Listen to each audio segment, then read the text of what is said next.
जो है आधारशिला का नाम उन्होंने दिया है, जिसके आधार पर इस समस्त आंदोलन का भवन खड़ा किया जा सकता है। और ये सभी आवश्यक ये जो आयाम हैं, ये जो सभी स्रोत हैं, वो इस प्रकार से हैं।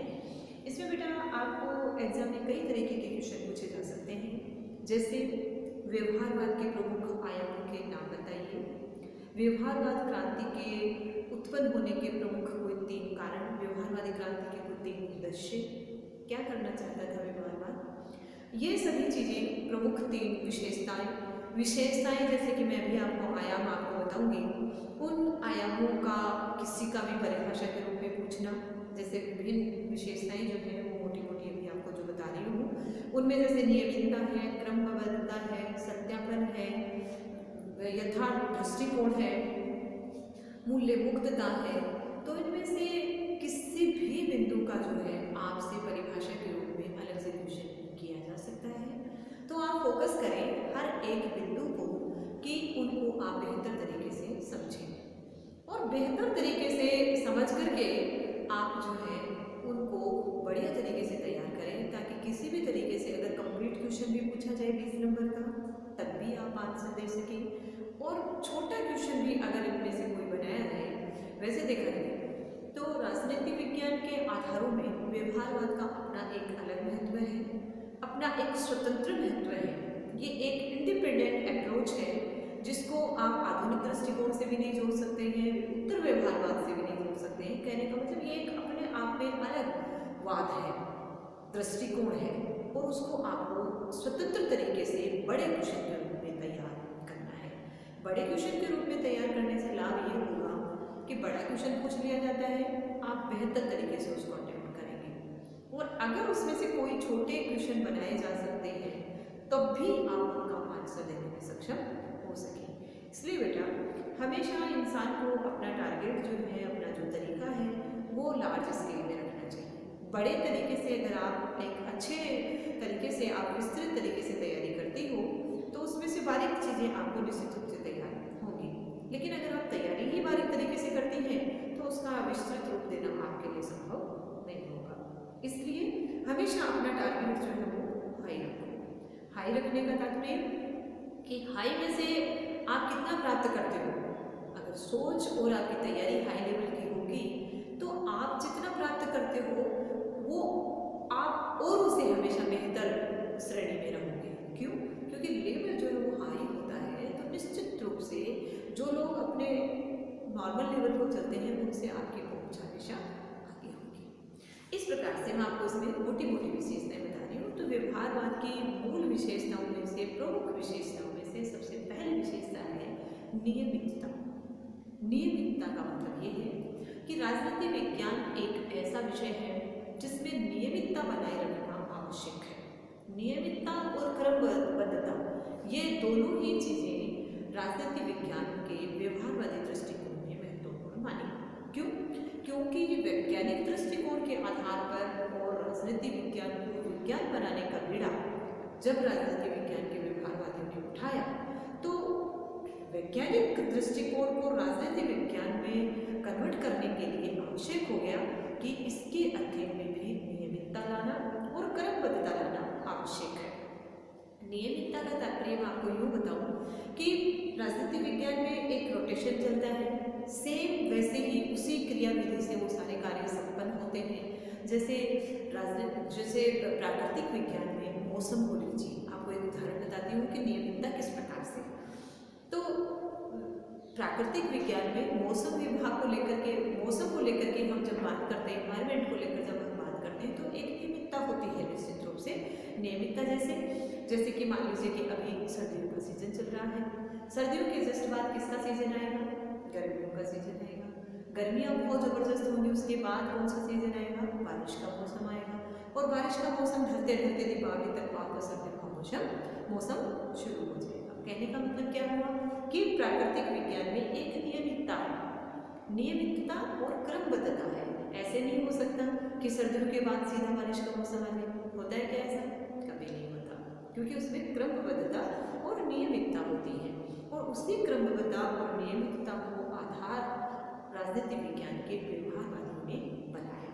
प्राकृतिक विज्ञान के समकक्ष ही राजनीति विज्ञान को रखने के लिए उन्होंने इसमें नियमितता को आवश्यक माना।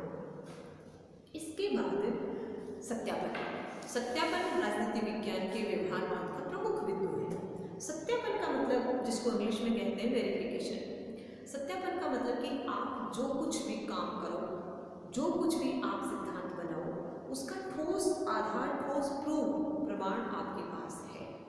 आप जो बात कहते हैं, जो सिद्धांत आप देते हैं अपने अध्ययन के माध्यम से, उसका एक सशक्त प्रमाण आपके पास, ठोस, और आप ये कर सकते हैं कि सत्य को साबित कर सके, सत्यता की कसौटी पर खरा उतर सके, ऐसा सिद्धांत यदि आपने बनाया है तो आप उसका एक सक्षम उदाहरण भी पेश कर सकते हैं, आप उसका एक सशक्त प्रमाण भी पेश कर सकते हैं। इसका मैं आपको उदाहरण इस प्रकार से देती हूँ नॉर्मल जीवन में, कि जैसे मान लीजिए कि आप 12th पास करके अभी अपने कॉलेज में आए हैं।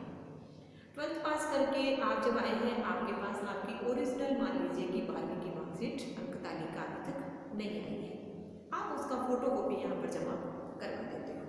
फोटोकॉपी को किसी भी तरीके से रूपांतरित, चेंज किया जा सकता है, लेकिन उसका जो ठोस प्रमाण है आपके पास उस फोटोकॉपी का, वो है आपका ओरिजिनल डॉक्यूमेंट।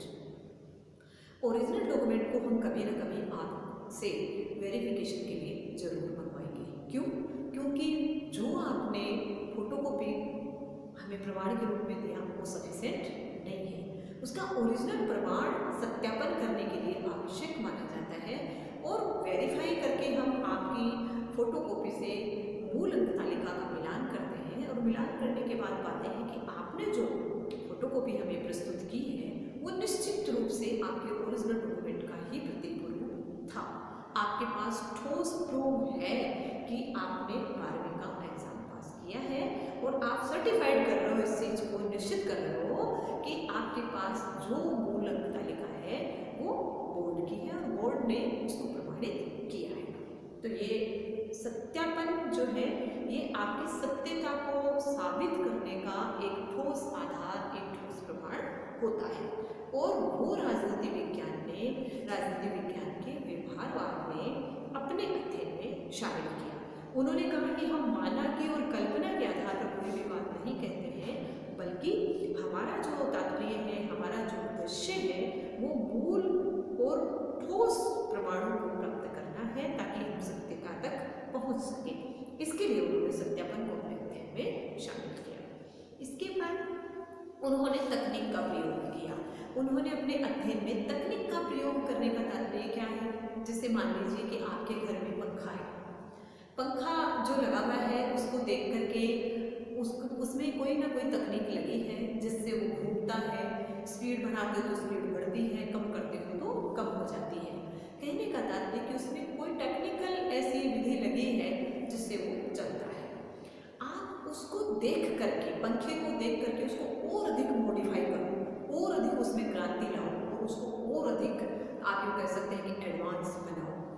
ठीक है, कहने का तात्पर्य को उसकी का तात्पर्य ये कि इस प्रकार से उसको आप मॉडिफाई करो कि उसका मॉडल पूरी तरह से चेंज हो जाए, उसका सिस्टम पूरी तरह से चेंज हो जाए, और एक बहुत विशिष्ट रूप जो है, स्वरूप जो है वो प्राप्त कर सके।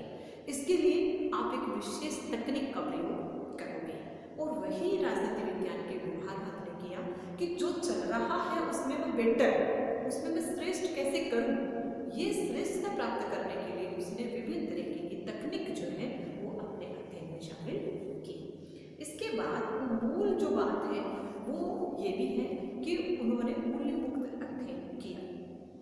मूल्य मुक्त अध्ययन करने का तात्पर्य कि समाज की भारी भरकम जो मर्यादाएं हैं, जो भावनाएं हैं, जो आप लोग कह सकते हैं कि प्रेम और जो है मित्रता की, भक्ति की, राष्ट्रभक्ति की, ये जो भावनाएं हैं, इनसे ऊपर उठ करके आप अपने अध्ययन को तैयार करेंगे, अपने अध्ययन को इन सब चीज़ों से मुक्त करेंगे।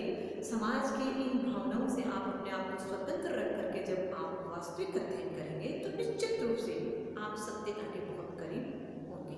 और यही प्रयास जो है अपने अध्ययन को मूल्य मुक्त रख करके जो है व्यवहारवाद ने शुरू की, जिसके कारण उन्हें सटीक अध्ययन प्राप्त हुआ।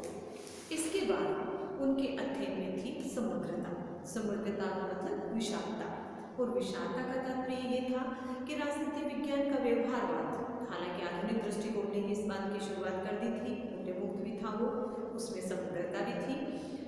व्यवहारवाद ने भी आधुनिक दृष्टिकोण से इस बात को ग्रहण किया और बलपूर्वक उन्होंने अपने अध्ययन में इन तरीकों को जो शामिल किया जिसमें राजनीति विज्ञान विभिन्न विषयों से अपने आप को जोड़ेगा, विभिन्न विषयों को साथ लेकर के चलेगा, किसी राजनीतिक विषय तक अपने आप को बाउंड नहीं रख करके मानव जीवन के विभिन्न पक्षों का अध्ययन भी वह करेगा, अर्थात अध्ययन में पूरी तरह से समग्रता लाएगा, विशालता लाएगा और उसमें इतनी विस्तृतता होगी कि वो सभी विषयों को अध्ययन करके मानव के समस्त पक्षों का अध्ययन करके वास्तविक जीवन की समस्याओं का समाधान पेश करेगा। इसके बाद नेक्स्ट जो राजनीति विज्ञान का व्यवहारवाद दृष्टिकोण की विशेषता है वो है शुद्ध विज्ञान, प्योर साइंस। प्योर साइंस का तात्पर्य है कि प्योर साइंस में किसी तरह की कल्पना माना की या भावनाएं नहीं होती हैं। वो सटीक अध्ययन करता है और सटीक अध्ययन के आधार पर आप जो कोई भी प्रमाण उनसे मांगते हो वो पेश करने में सक्षम होता है, उसका प्रमाण देने में सक्षम होता है, सच्चाई की हर एक कसौटी पर वो खरा उतरता है। और व्यवहारवाद ने ये सब करके दिखाया, अर्थात राजनीति विज्ञान के व्यवहारवादी दृष्टिकोण ने राजनीति विज्ञान का अध्ययन इस तरीके से किया, इन माध्यमों से किया जिससे उसे आपको कहने में कोई अतिशयोक्ति नहीं होगी कि राजनीति विज्ञान का व्यवहारवादी दृष्टिकोण प्योर साइंस है, विशुद्ध विज्ञान है। जिस प्रकार से प्राकृतिक विज्ञान का अध्ययन वैज्ञानिक करते हैं ठीक उसी तरीके से व्यवहारवाद के विद्वानों ने भी राजनीति विज्ञान का अध्ययन विशुद्ध विज्ञान के तौर पर किया। इसके आधार पर इसमें क्रमबद्धीकरण है ही और इस प्रकार से राजनीति विज्ञान के व्यवहारवादी दृष्टिकोण की प्रमुख विशेषताएं इस प्रकार से रही कि इसमें नियमितता है, इसमें क्रमबद्धता है, इसमें सत्यापन है, इसमें मूल्य मुक्तता है, इसमें तकनीक है, इसमें क्रमबद्धीकरण है और इसमें प्योर साइंस जैसा वो सब कुछ है, विशुद्ध विज्ञान जैसा वो सब कुछ है, जिसके आधार पर आप राजनीतिक विज्ञान को एक प्राकृतिक विज्ञान के समकक्ष रख सकते हो। प्राकृतिक विज्ञान में जैसा जो अध्ययन होता है वैसा राजनीति विज्ञान में भी संभव करके व्यवहारवाद ने दिखाया। इतना सब होने के बाद भी बेटा इसकी अनेक आलोचनाएं हुई, अनेक इसकी कड़ी कमियां जो है विद्वानों ने, दूसरे विद्वानों ने निकाली, जिसके आधार पर आप यूँ भी कह सकते हैं कि राजनीति विज्ञान के व्यवहारवाद की जितनी मूल विशेषताएं नहीं है कहीं उनसे अधिक उसकी आलोचनाओं के बिंदु हैं। आलोचनाओं के बिंदुओं को हम डिस्कस करेंगे कल के वीडियो में। आज के लिए इतना ही।